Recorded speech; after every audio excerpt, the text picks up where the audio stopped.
webinar today, which is jointly between myself and Salma, who I'm sure will say hello any second now. Yes, hello. We're going to talk to you about managing data in an evolving corporate landscape. I think it's one of the most interesting things about what we've been doing over the last few years with Mondelez is helping them as their requirements have changed, as their needs have changed, and as the world around them in terms of what is considered to be sustainability or CSR or EHS data has changed. So, yes, welcome.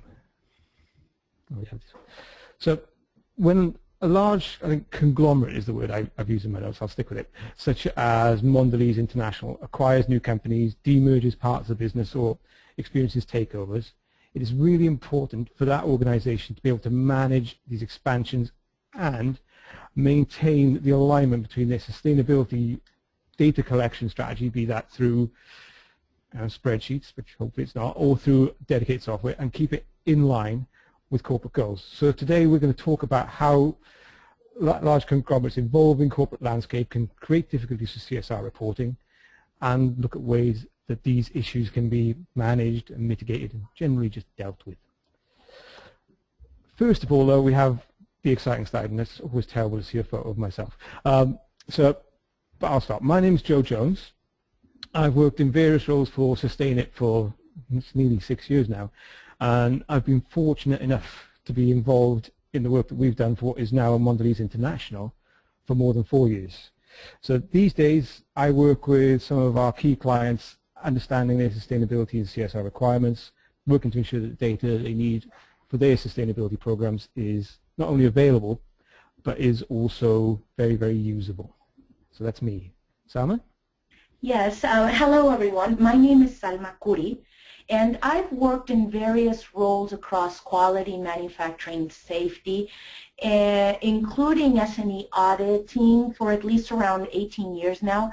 And during my professional career, I've had the experience around 2 demergers, 2 hostile takeovers, 2 new company creations.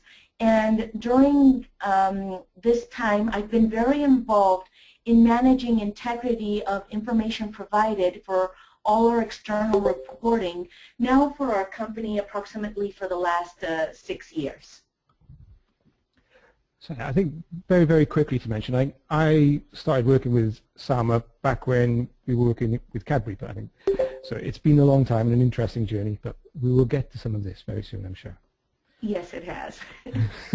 So this one's all yours, Salma. Who are Mondelez? Yes, thank you. Well, Mondelez is a powerhouse, a global snack powerhouse. We have net revenues of around $35 billion in 2013. Our products are actually marketed in 165 countries. We are considered #1 in biscuit category, chocolate, candy, and powdered beverages, and also #2 in gum and coffee. We employ over 100,000 employees around the globe. And we've also had the opportunity to donate more than 1 billion servings of food since 1997. So we've been quite a new company.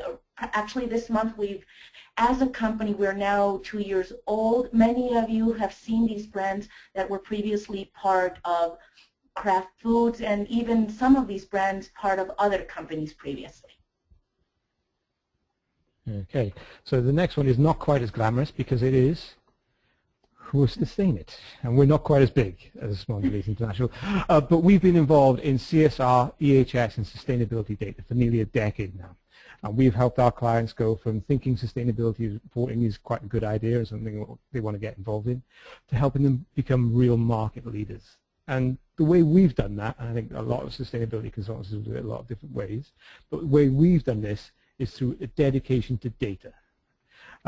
We started talking about information management about 10 years ago. I know since then I've had all kinds of fun discussions about what big data is and metadata and all these things.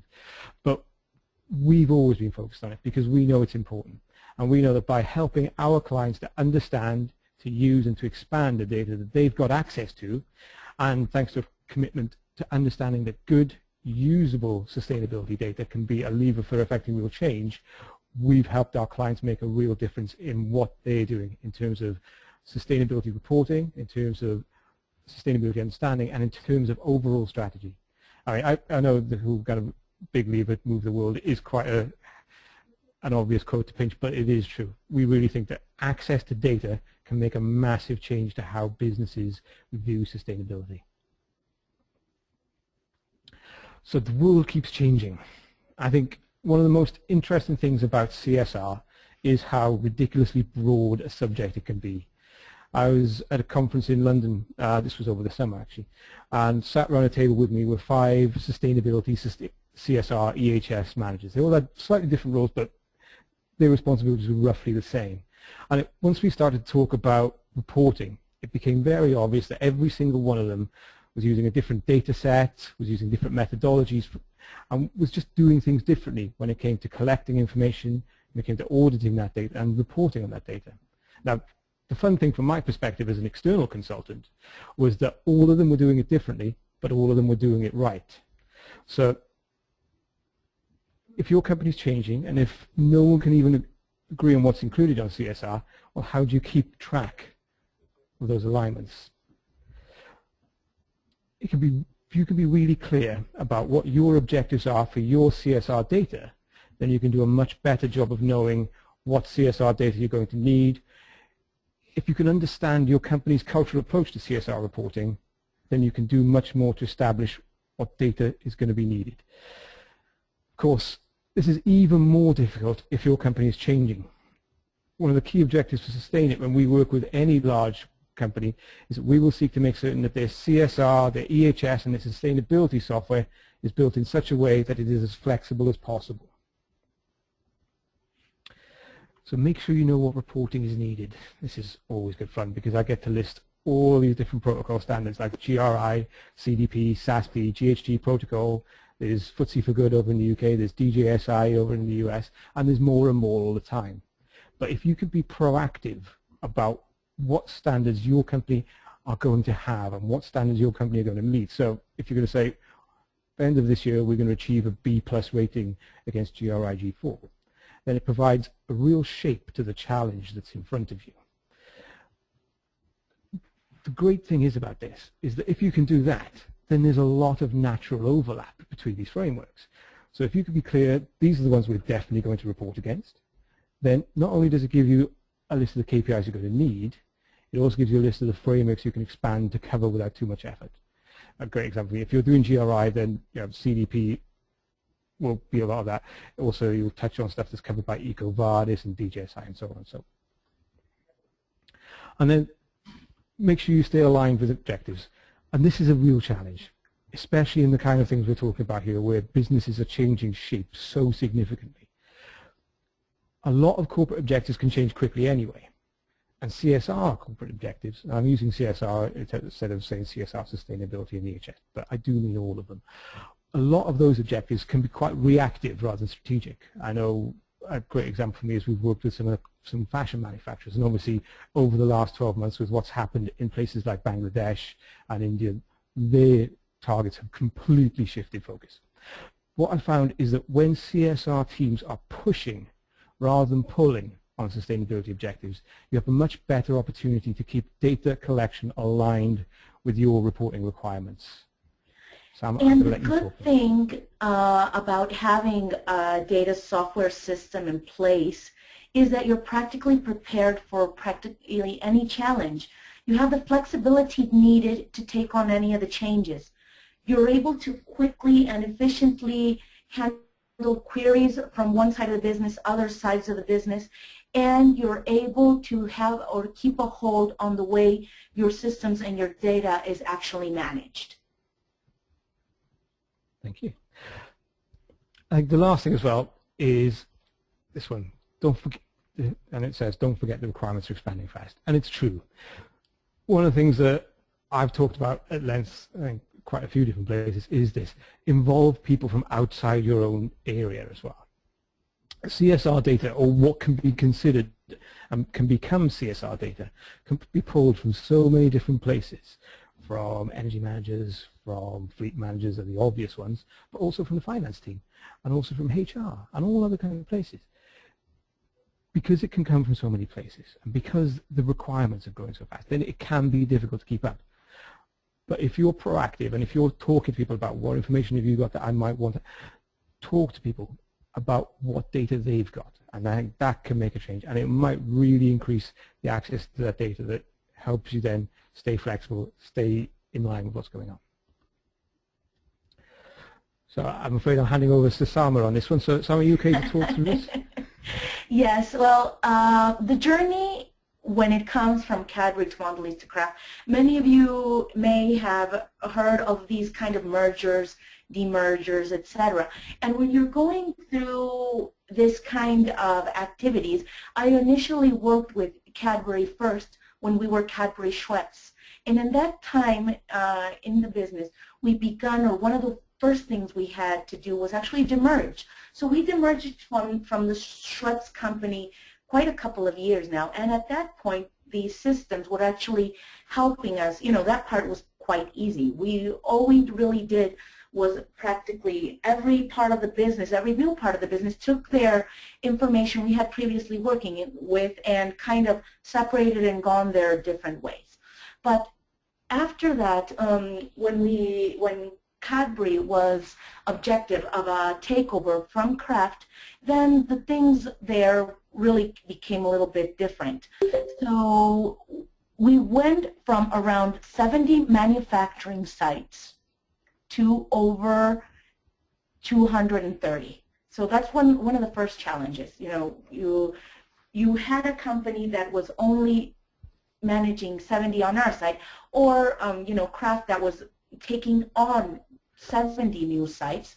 This would be the way we go. But at that point, we were a company that was using a clear data management system like the one we're using right now, which is an Abram software. And Kraft actually was not. They were not using a particular system, at least not on the safety data side.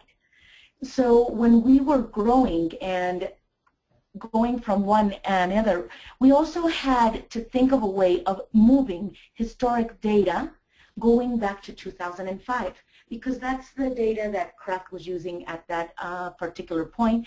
And then, of course, another part of the challenge was thinking that the number of new users more than doubled. So practically those are the particular challenges that we were talking about. First of all, going from 70 to over 230 sites, introducing data from previous years going back to 2005, the number of new users had actually doubled, and also the next part would be that the details of the indicators in many cases were also different.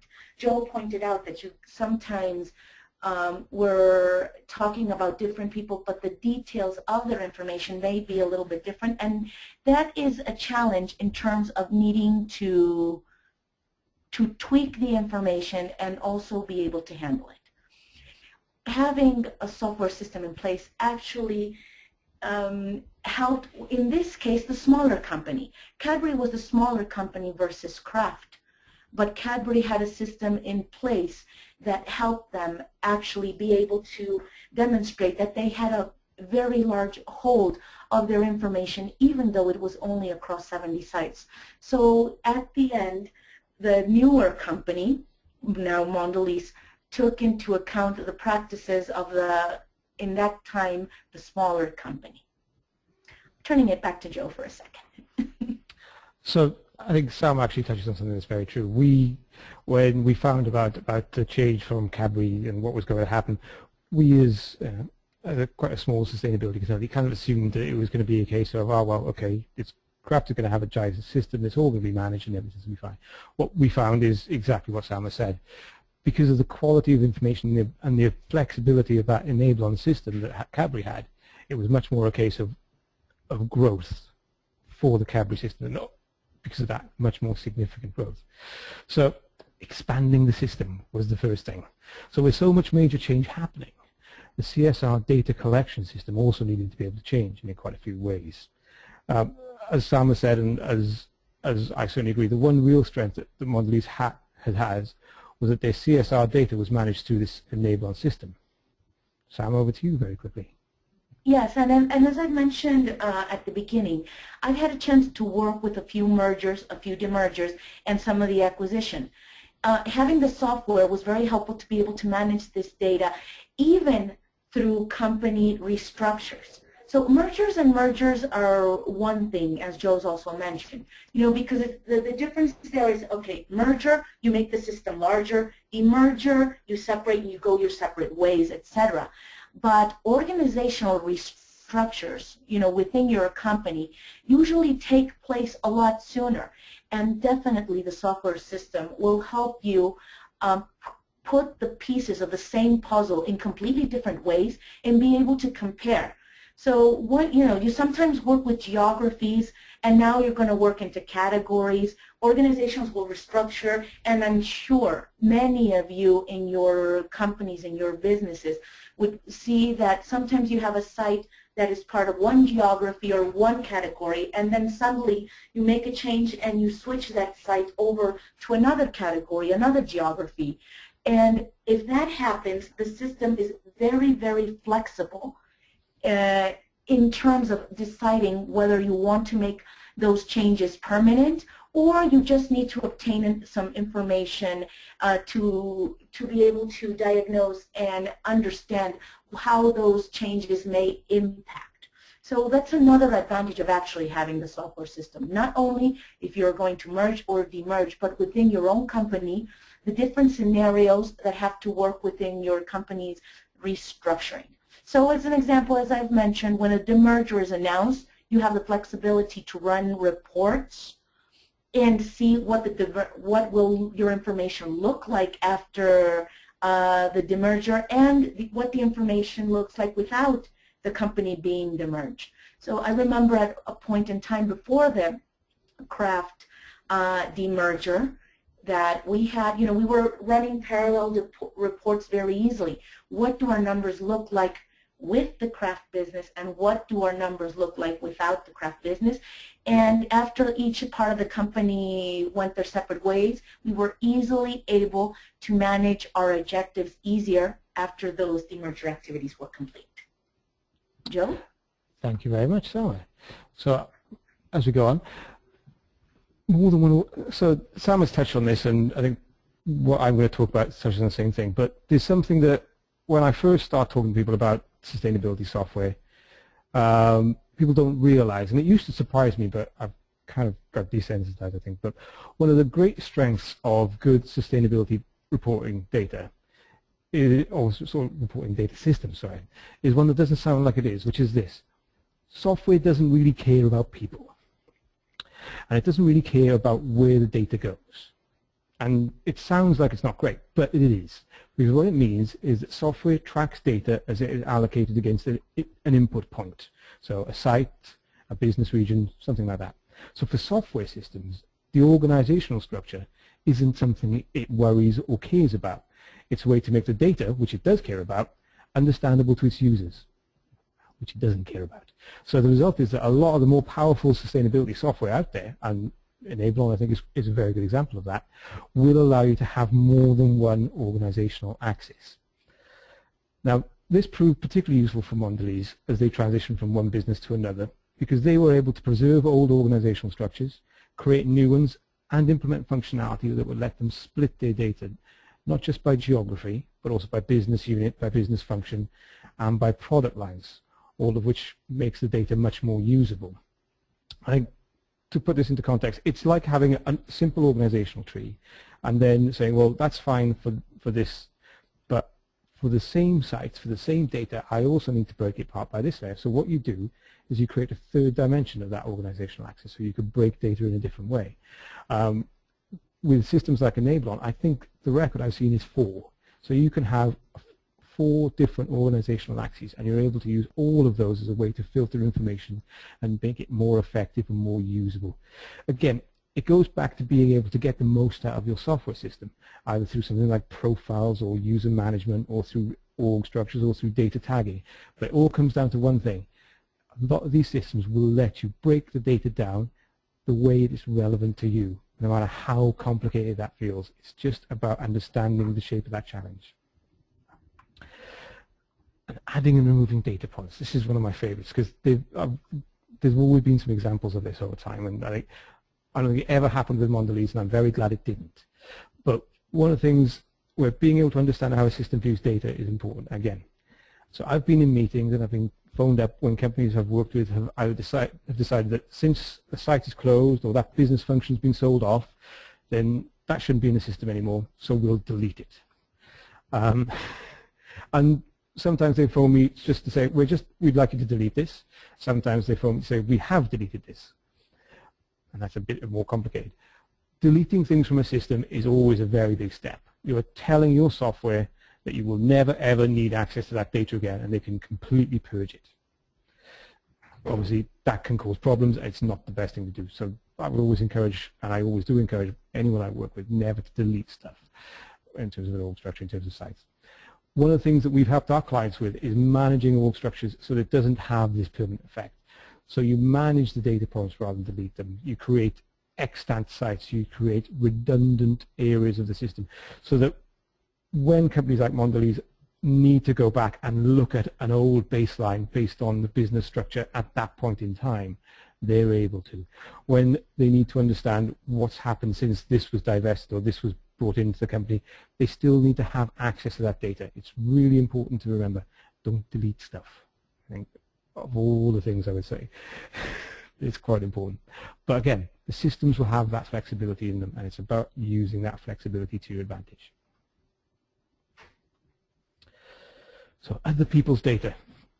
So, and I think Sam will talk about this as well a little bit. One of the most interesting challenges with integrating additional business functions or whole new businesses is finding a way to integrate the historic data. So every business is different, and it's very reasonable to assume that every company will collect different KPIs. And the thing is, and this is something that I've seen quite a few times, is that the KPIs very rarely match. But that does not mean that the data behind it doesn't align. From my experience, I've found that most of the issues with KPIs not matching can be resolved through data alignment. Good hard work and staring at numbers, I'm afraid, rather than through adding to the required data set. If you look at end-level data, don't be afraid to take a few steps back through the collection process, understand that maybe the data you need is there, but it's worded differently, or it goes through a different collection process, or it's just subjected to a different bit of math at some point, and that converts it into a KPI that you have no need. I always advise you to look at what data is available, as it's much easier to use data that's there rather than add to the data collection requirements. That being said, there will always be gaps in data. You're going to want some information that hasn't been included in CSR before, or you're going to want to report against data publicly that hasn't been subjected to sufficient diligence. Again, having the software can be a significant boon and can help you out here. There's obviously a step to be included, which is how you present the requirement for integration.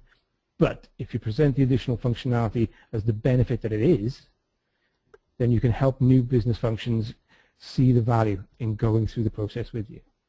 It's an awful lot easier to get new businesses or new sites to enter data if they understand what it's going to be used for, or, and I think this is one of the things that a software really allows you to do, if they get to use the data themselves. So one of the trickiest things with any data integration is being able to analyze data that hasn't been used or even looked at for a few years. As far as you're concerned, the data is new and needs to go through a reasonable level of data interrogation and needs to make sure that it meets your expectations. But for the guys who own that information, it's old. And the people who are responsible for actually getting them that data may not even be there anymore. Again, it's data availability that makes a difference. Demonstrating the usability of the information available, demonstrating how software systems will allow you to analyze and use and report on that data, then the people who are the owners of the data will then be much more interested in helping you get it. Salma. Yes, well, integrating historic data would definitely be easy if you're able to obtain similar, what we would call primary indicators. That raw number that at one point was actually obtained or not.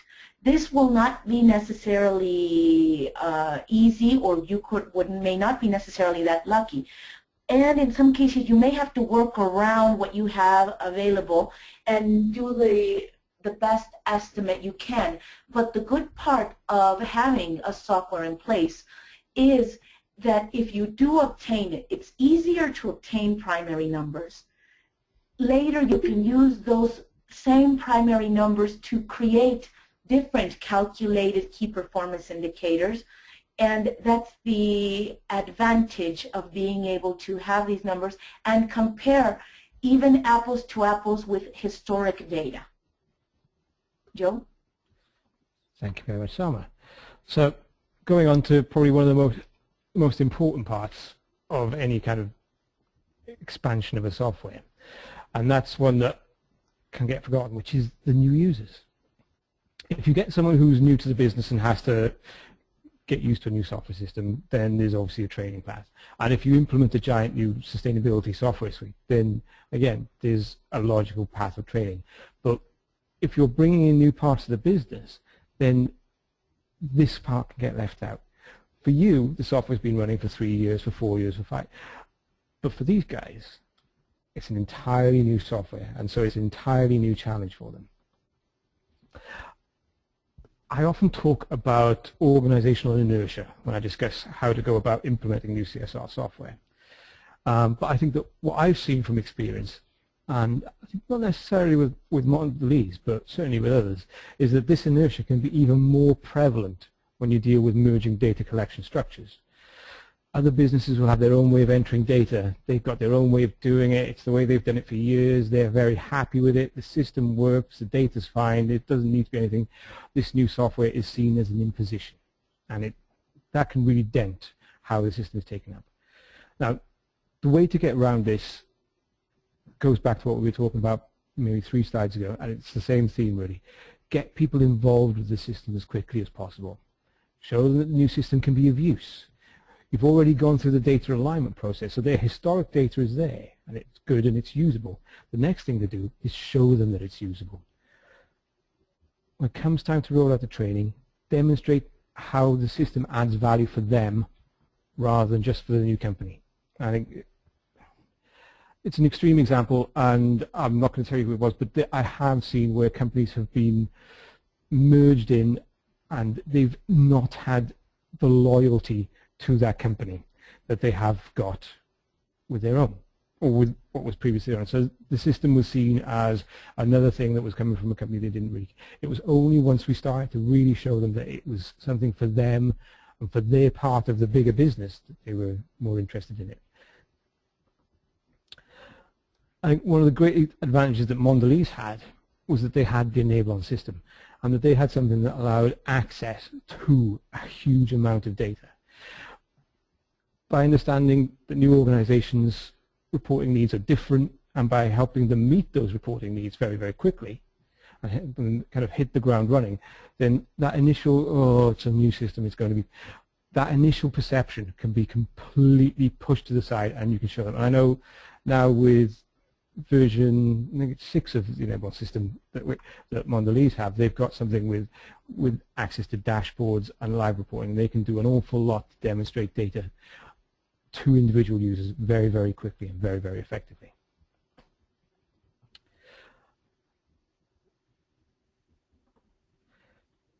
Help users understand.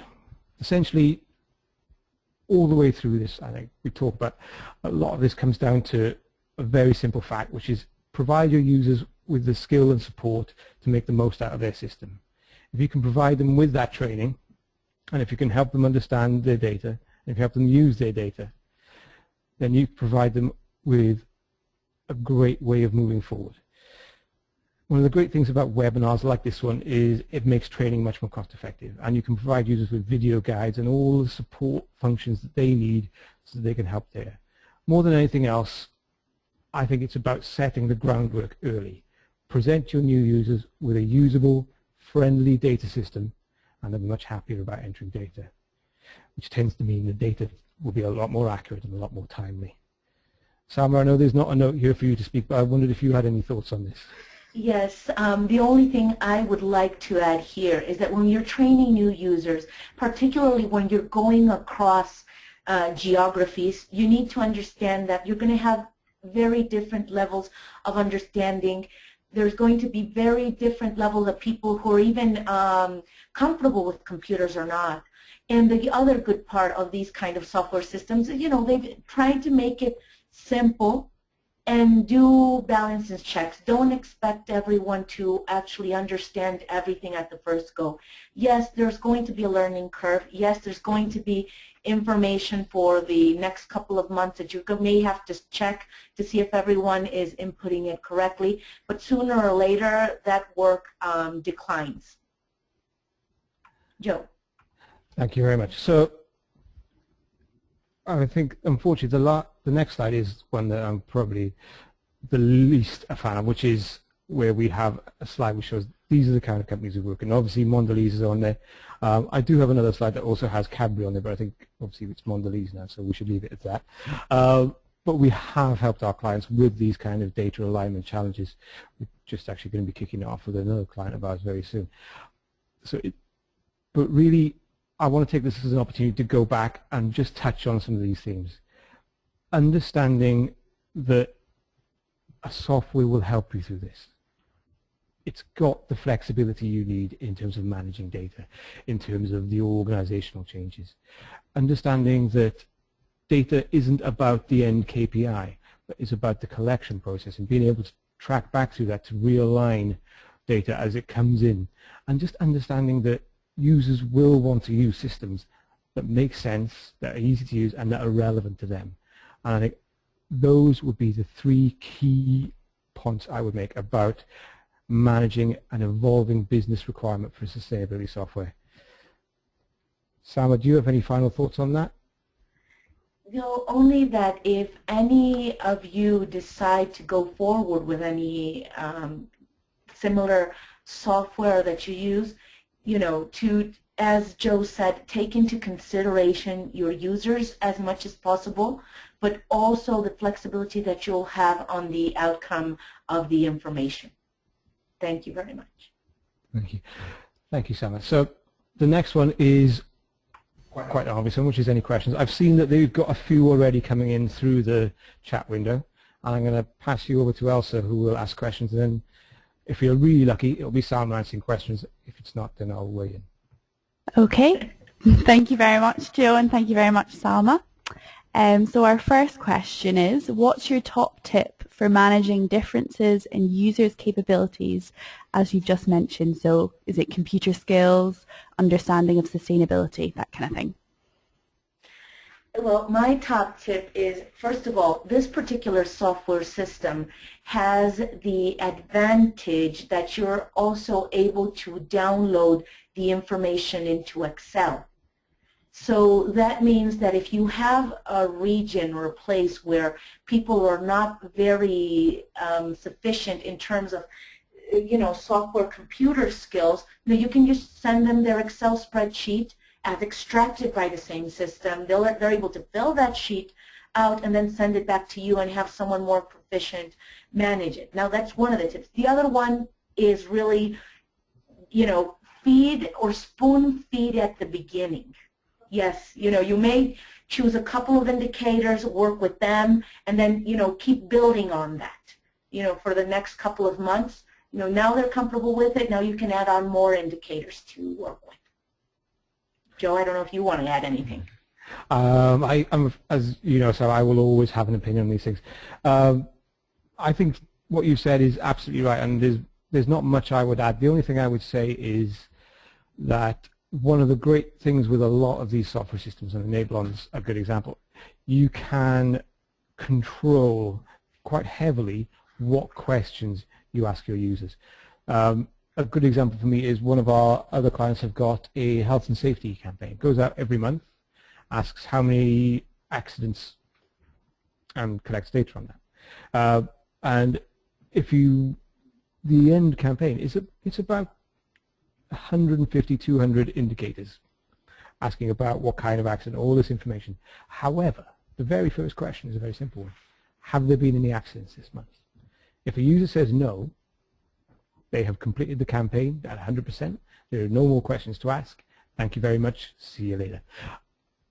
And that obviously makes a huge difference because they're not going through and entering zeros. They're not going through and going, oh, this again, I have to do this. There've been no accidents. They're not interested. Have there been accidents? Yes. Okay. What kind of accident was it? You're only asking the questions that you need to have information for, but for the users, oh, it's fine. There's not been any accidents. I don't have to put any information. It's much easier for them to do. That would be the thing. Make it easy for users, and they'll be a lot happier. But yeah, I think really Salma stole all my thunder with the spoon feeding. I think she's absolutely right. Great. Thank you very much, Joe, and thank you very much, Salma. I hope that answered your question. We've got another one. What do you think has been the biggest challenge for Mondelez during their CSR journey? Wow. Well, I would say the biggest challenge in that part was initial mergers for a company are always difficult. Because you have to understand the difference. People can sometimes get personal. We are people at the end. People can get personal with their information, and until you kind of step back, set the pace, and analyze, at that point you can more or less begin walking together, if you want to call it, to be able to go. So I guess the biggest challenge in that part of the journey is, you're taking on so many businesses, and at the same time you're trying to keep your reporting requirements in place. So every add-on brings up a different scenario, and every demerge also brings a different scenario. And I guess in this case, the advantage of having the software to be able to do this will help you make it at least a little bit less painful, if you want to put it that way. Yep. Yeah, definitely a lot less painful, I'm sure. I hope that answers your question. Yep, that's great. Thank you very much. And for another question, how do you ensure that all the users enter data on a regular basis? So how do you ensure that that data is accurate?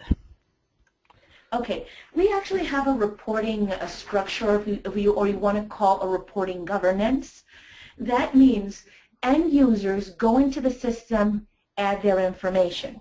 Obviously, there's region administrators or category administrators that have a particular day where they're supposed to check that information. And then I actually roll up all the information also at a particular date for our end reports. A couple of days before our reporting deadlines, the actual system begins sending reminders to the users that they have to send their information. 2 days before the actual reporting deadline, I actually go into the system. There's what we call a submission. As soon as all the information is submitted, 2 days before, I go into and actually kind of rattle on those sites who haven't submitted their information in. Yes, unfortunately, sometimes that has to be done. You rat on them, or they know that their end report or the end report for the month will go in with a kind note saying that that site did not submit. So, all the local administrators have the obligation to actually make sure their sites are submitting.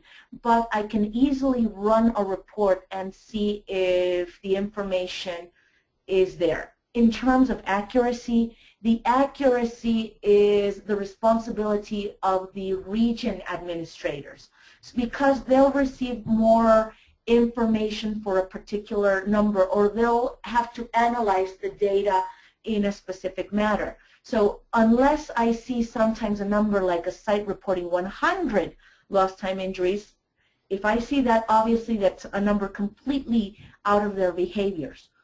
But if they have an error for 1 or 2 injuries, then obviously the region administrators would have to highlight that. Hope that answers your question. Yeah, I think if I can jump in as well, we certainly know of some of our clients have got similar processes in place. Some of them, they actually take, I would say, a more technology-based approach in that individual indicators will have what are called consistency checks on them, so they will compare the values entered either in the last reporting period or in that same reporting period 12 months ago, and it will look for a percentage shift, and if it is outside of that, then there will be a flag raised, and that then is something that those responsible for the data can look at, can understand, and can go back and question. There are also ways to actually force comments or attachments or evidence packs to come with if there is a breach in those consistency rules. One of the things we actually do for some of our clients is we provide an intermediary step in the data transition, so that data is submitted by end users, it is validated by someone at an intermediary level within the company, and it is then examined by us. And we, in these examples, look specifically for late data entry, and again, as Salma does, we rattle the cages if data isn't entered on time. But also we look for what we call reasonable fluctuation, and we look for trends, and we look for breaches in those trends, and we interrogate those as well. And for the clients who use that, they very much use it as a way of auditing data externally without it being an external audit. We're not auditors, and we have no aspirations to be, but we are huge nerds for data. So we like looking at trends, we like understanding them, and we like working out what's going on with that data, and we like helping our clients get the most accurate data they can. Great. Thank you very much, Joe. So we've just passed the 40-minute mark, so that was our last question for this session. I just want to say thank you very much to Salma from Mondelez for helping us out, and also to Joe as well for organising this presentation. This presentation's been recorded, so I will upload it to our YouTube account, and so following the webinar I will send you some slides and also a link to the recording. But if you have any other questions that you think about after the webinar, then please send an email to me and I'll do my best to answer them. But yeah, thank you very much for now. From my perspective, I just want to say thank you very much, Salma, for putting up with me and for helping me out with this presentation. It's been really fun, and thank you. No, I just want to thank everyone for the opportunity to be able to share. Thank you all.